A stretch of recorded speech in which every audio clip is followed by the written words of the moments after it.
আসসালামু আলাইকুম। আজকের রেসিপি হচ্ছে পাঙ্গাস মাছ আলু কপি দিয়ে।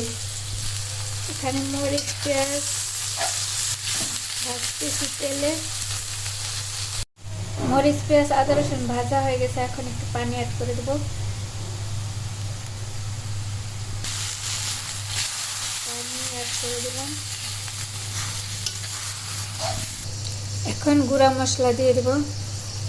হলুদ গুঁড়া 1 চামচ দিয়ে দিচ্ছি, মরিচ গুঁড়া 1 চামচ দিয়ে দিচ্ছি, 1 চামচ জিরা গুঁড়া দিয়ে দিচ্ছি, 1 চামচ ধনিয়া গুঁড়া দিয়ে দিচ্ছি, স্বাদ অনুযায়ী লবণ।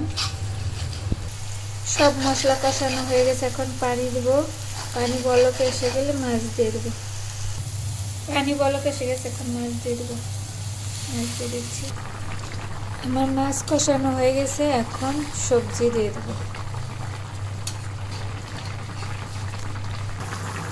প্রায় রান্না আমার হয়ে গেছে, এখন একটু ধনিয়া পাতা দিয়ে দিচ্ছি। আমার রান্না শেষ।